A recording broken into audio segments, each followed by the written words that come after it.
Al-Fatihah. A'udzu billahi minasyaitonir rajim. Bismillahirrahmanirrahim. Alhamdulillahi rabbil alamin. Arrahmanir rahim. Maliki yaumiddin. Iyyaka na'budu wa iyyaka nasta'in. Ihdinas siratal mustaqim. Siratal ladzina an'amta 'alaihim ghairil maghdubi 'alaihim waladdallin. Sayyid Al-Fatihah. A'udzu billahi minasyaitonir rajim. Bismillahirrahmanirrahim. Alhamdulillahi rabbil alamin. Arrahmanir rahim. Maliki yaumiddin. Iyyaka na'budu wa iyyaka nasta'in. Ihdinas siratal mustaqim. Siratal ladzina an'amta 'alaihim ghairil maghdubi 'alaihim waladdallin.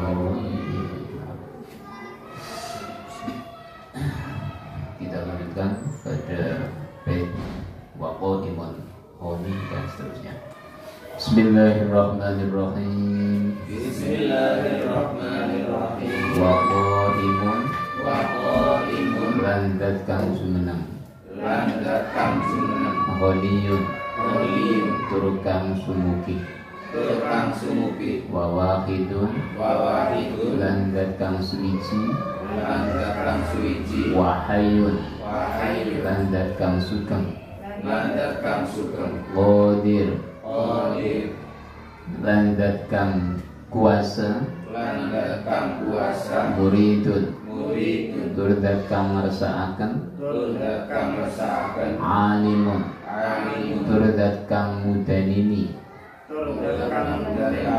Bikulli syai'in kelawan sakabehane perkara. Bismillahirrahmanirrahim. Wa qaimun qadiyun wa wahidun wa khair qadir muridun alimun bikulli syai'.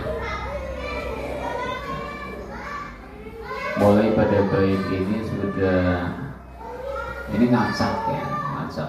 Kalau bukan nado mestinya qiyamu bin nafsi, wahdaniyah, kudrat, iradat dan seterusnya. Tapi di sini qiyamu bin nafsi, wahdaniyah, terus qadirun muridan.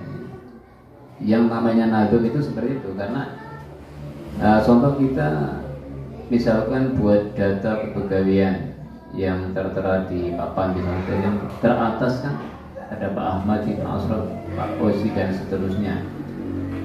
Acuannya adalah biasanya dari pangkat tertinggi terus bawahnya.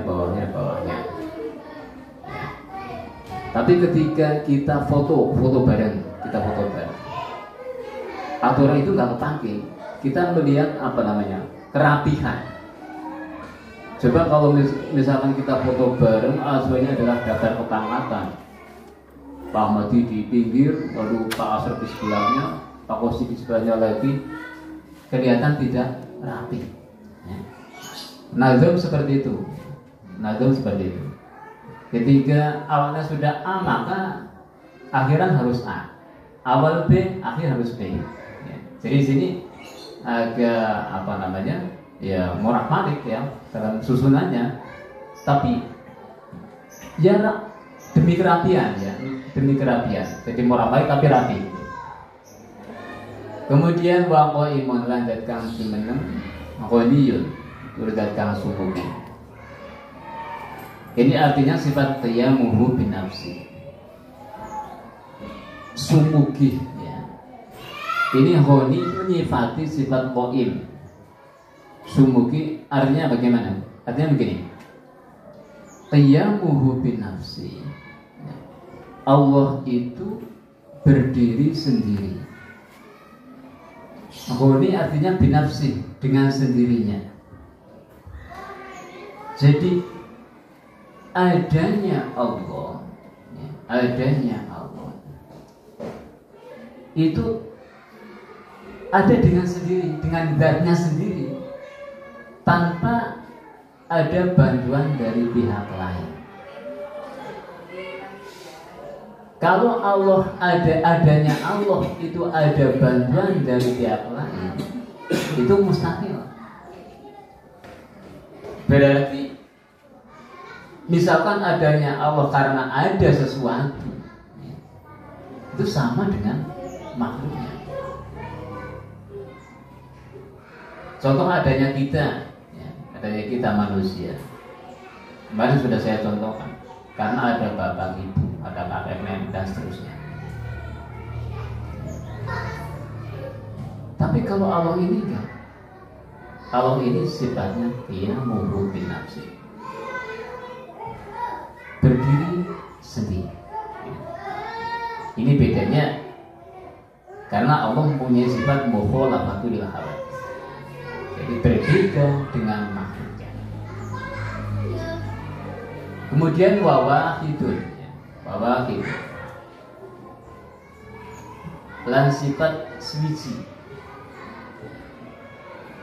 sifat wahdaniyah, satu. Allah itu satu. Swiji ing dalam dzate, swiji ing dalam apa? Sifate, swiji ing dalam penggawean.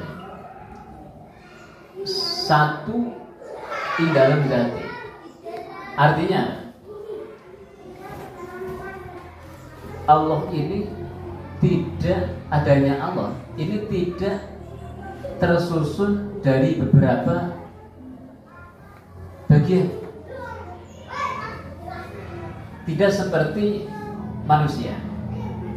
Dikatakan manusia karena ada beberapa unsur. Karena ada beberapa unsur. Contoh badan kita, ya, badan kita. Itu ada tulang, ada kulit, ada daging, darah, otot, rambut, dan semua organ tubuh ini harus ada. Kemudian ada nyawa juga. Ketika salah satu ada yang kurang, misalnya cuma anggota badannya sempurna tapi tanpa nyawa, namanya apa? Mayit, ya, namanya mayit. Atau hanya nyawa saja, ya, nggak ada organ tubuh, namanya apa? Beti mungkin, ya, mungkin namanya beti, ya, ya. Nggak seperti manusia. Jadi Allah ini, adanya Allah tidak tersusun dari beberapa unsur, ya, nggak seperti manusia, ya, nggak seperti hewan, atau nggak seperti makanan yang kita buat. Misalkan kita buat tahu berontak, kan tersusun dari ada tahunya, ada kecambahnya, ada bumbunya, ada terigunya dan sebagainya. Nah, Allah tidak, ya. Allah nggak seperti itu. Itu namanya sebiji ing dalem zate, tuwate. Kemudian sebiji ing dalam sifate. Allah punya sifat, misalkan sifat kudrat, sifat wujud, ya, yang sudah kita bahas bersama, kita kasih bersama. Sifat wujud, ya, wujud Allah hanya satu. Selisih dalam sifatnya, Allah hanya ada satu, nggak ada Allah dua, ya. Nggak apalagi tiga dan seterusnya. Bidang, ya, bidang Allah hanya satu. Bako Allah hanya satu, nggak ada bako dua, bako tiga, nggak ada. Nggak seperti kita, ya, manusia. Dalam susunan kepanitiaan misalnya ada ketua satu, ketua dua, sekretaris satu, sekretaris dua. Allah nggak seperti itu, ya, Allah seperti itu. Jadi dalam zatnya cuma satu, sifatnya ada satu. Fil af'al, dalam penggawean, dalam pekerjaan, ya Allah hanya satu, nggak ada yang. Kalau misalkan fil af'al, ya, dalam pekerjaannya ada dua, misalkan kalau ada dua, Allah menghendaki ya, hujan. Kemudian satu lagi menghendaki terang, ya rebutan, ya, rebutan. Jadi dalam sifatnya, dalam zatnya, dalam pekerjaannya, beramal itu semua satu, ya, satu kehendak Allah, satu keberadaan Allah, satu sifat Allah. Jadi nggak ada duanya.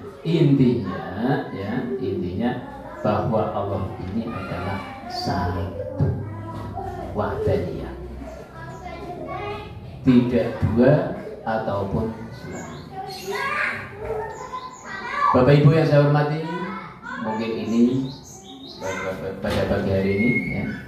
Nah, ini dulu yang kami sampaikan. Karena kalau sampaikan semua ya waktunya terlalu banyak. Bab ini memuat beberapa sifat Allah ya. Mohon dimaafkan atas segala kekurangan dan kesalahan. Assalamualaikum warahmatullahi wabarakatuh.